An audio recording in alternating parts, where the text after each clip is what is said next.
China వేదికగా ట్రంప్కి big warning ఇచ్చారు. శాంతి కావాలా యుద్ధం కావాలా తేల్చుకోవాలంటూ జిన్పింగ్ వ్యాఖ్యానించినట్టు తెలుస్తుంది. చర్చలు కావాలో ఘర్షణ జరగాలో తేల్చుకోవాలంటూ పరోక్షంగా అమెరికా అధ్యక్షుడు ట్రంప్కి వార్నింగ్ ఇచ్చారు చైనా ప్రెసిడెంట్. తాజాగా టారిఫ్లతో ప్రపంచ దేశాలపై ట్రంప్ బాదుడు కొనసాగుతోంది. జపాన్పై విజయానికి గుర్తుగా 80 ఏళ్లు పూర్తయిన సందర్భంగా పెద్ద ఎత్తున ఆయుధ ప్రదర్శన చేసింది చైనా. విక్టరీ డేను సెలబ్రేట్ చేసుకుంది.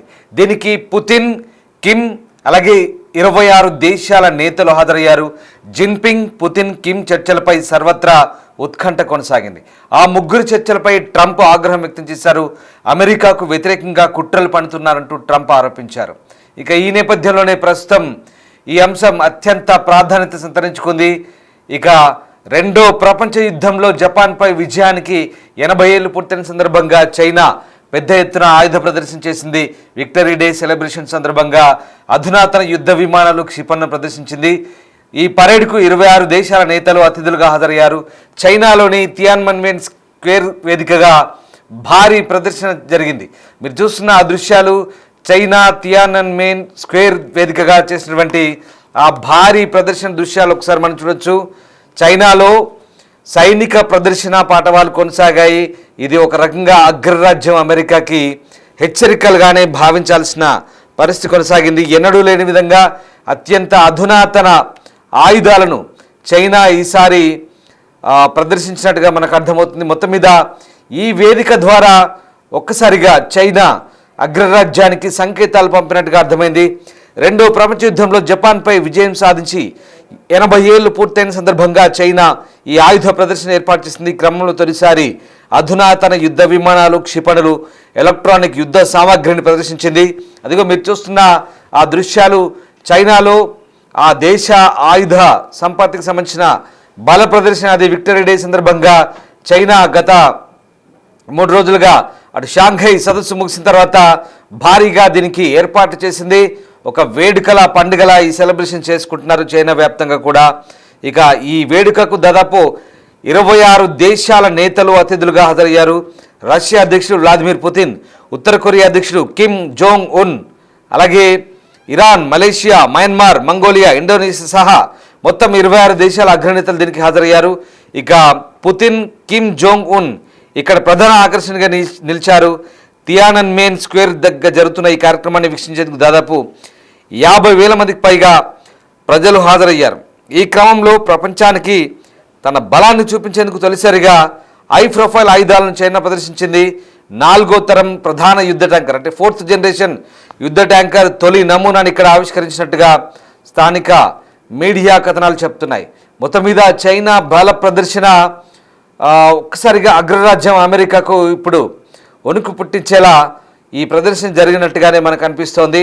ఎస్, ఒక్కసారి ఆ దృశ్యాలు చూడవచ్చు. చైనాలో భారీ యుద్ధ ప్రదర్శన. అది సెకండ్ వరల్డ్ వార్ విజయానికి 80 ఏళ్లు పూర్తయిన సందర్భంగా బీజింగ్లో చైనా ఈ భారీ సైనిక పరేడ్ నిర్వహించింది. తొలిసారిగా ప్రపంచం ముందు హైపర్సోనిక్ క్షిపణుల ప్రదర్శన చేశారు. యుద్ధానికి మూల కారణాలను తొలగించాలని ప్రపంచానికి షీ జిన్పింగ్ శాంతి సందేశాన్ని ఇచ్చారు. రష్యా అధ్యక్షుడు పుతిన్, ఉత్తర కొరియా అధినేత కిమ్ జోంగ్ ఉన్ ప్రత్యేక ఆకర్షణగా నిలిచారు. దాదాపు 10,000 మంది సైనికులు, వందలాది మంది యుద్ధ విమానాలతో అట్టహాసంగా ఈ కవాతు కొనసాగింది.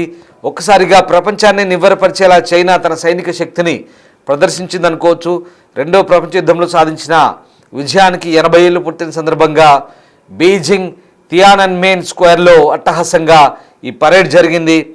ఇందులో తొలిసారిగా హైపర్సోనిక్ క్షిపణులు, ఎలక్ట్రానిక్ వార్ఫేర్ సిస్టమ్స్ వంటి అధునాతన ఆయుధాలను బహిరంగంగా ప్రదర్శించి చైనా తన సైనిక సత్తాను చాటుకుంది. ఇక ఈ భారీ కవాతులో 10,000 మంది పైగా సైనికులు, 100కు పైగా యుద్ధ విమానాలు, వందలాది యుద్ధ ట్యాంకులు, సాయుధ వాహనాలు పాల్గొన్నాయి. ఈ కార్యక్రమానికి అధ్యక్షత వహించిన చైనా అధ్యక్షుడు షీ జిన్పింగ్ ఓవైపు సైనిక శక్తిని ప్రదర్శిస్తూనే మరోవైపు శాంతి సందేశం ఇచ్చారు. ఆధునిక కాలంలో విదేశీ దురాక్రమణపై చైనా సాధించిన తొలి సంపూర్ణ విజయం అంటూ చెప్తున్నారు. చారిత్రక విషాదాలు పునరావృతం కాకుండా యుద్ధానికి మూల కారణాలను తొలగించాలంటూ ప్రపంచ దేశాలకు పిలుపునిచ్చారు. ఇక మరోవైపు రష్యన్ ప్రెసిడెంట్ వ్లాదిమిర్ పుతిన్, అలాగే north Korean president Kim Jong Un సహా ఇరాన్, పాకిస్తాన్, మయన్మార్, ఇండోనేషియా వంటి దేశాల నుంచి దాదాపు 2 డజన్లకు పైగా ప్రపంచ నాయకులు హాజరయ్యారు. ఈ పరేడ్లో ఐక్యరాజ్యసమితి ఆధ్వర్యంలో పనిచేసిన చైనా శాంతి సైనికులకు తొలిసారిగా ఇందులో భాగస్వామ్యం కల్పించారు. ఇక 2035 నాటికి చైనాను పూర్తిస్థాయి ఆధునిక సోషలిస్ట్ దేశంగా మార్చే లక్ష్యంతో పీపుల్స్ లిబరేషన్ ఆర్మీ దేశ పునరుజ్జీవానికి ఆధునీకరణకు వ్యూహాత్మక మద్దతు ఇవ్వాలంటూ జిన్పింగ్ స్పష్టం చేశారు. ఈ వేడుకల ద్వారా చైనా తన చారిత్రక వారసత్వాన్ని గుర్తు చేసుకోవడంతో పాటు సైనిక సామర్థ్యాన్ని ప్రపంచానికి తెలియజెప్పిందంటూ నిపుణులు చెప్తున్నారు. మొత్తం మీద చైనా చేసిన ఈ సైనిక బల ప్రదర్శన ఒకసారిగా అగ్రరాజ్యం అమెరికాకి ఒక రకంగా కంటి మీద కునుకు లేకుండా చేసింది.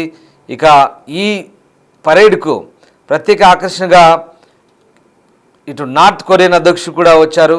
సో కళ్ళు చెదిరే ఈ విన్యాసాలు ఒక్కసారిగా ఆకట్టుకునే పరేడ్లో. అయితే ఇక్కడ north Korean president bullet proof ట్రైన్లో చైనాకు ఎంట్రీ ఇచ్చారు. నిజంగా ఆ ఎంట్రీ ఒక రకంగా ఆశ్చర్యకరంగా ఉంది.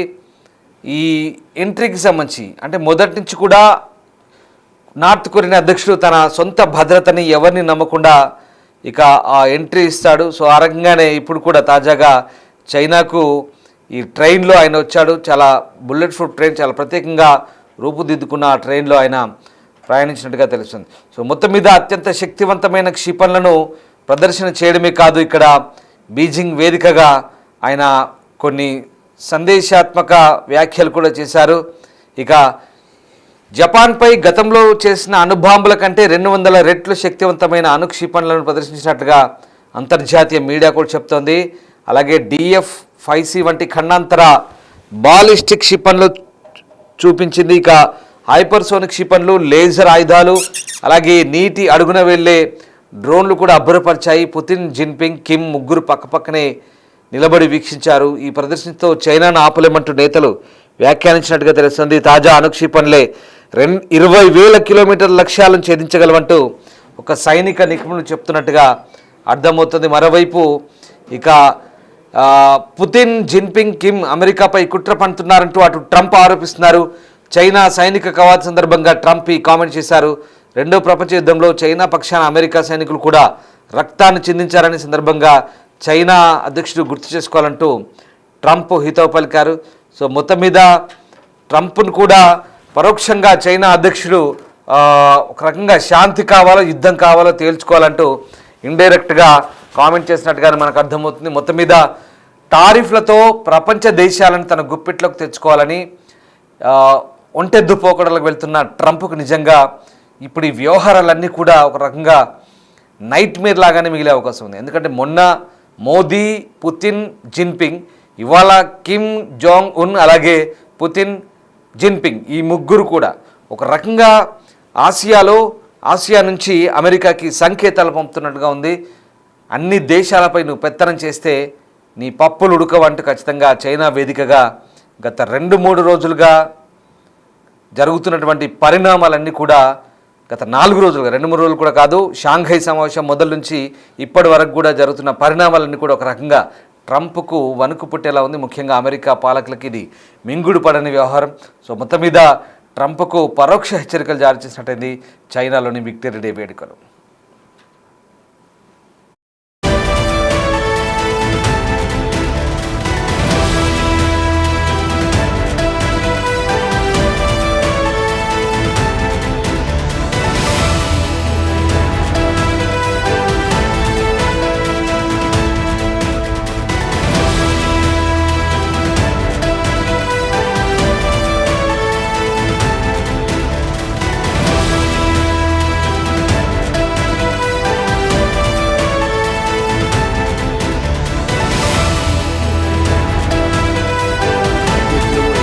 Shows and also did a number of truths, long truths, and I think pretty poignant truths. No, I was very active over the weekend. They also knew I went out to visit some people at the club that I own, pretty nearby on the Potomac River.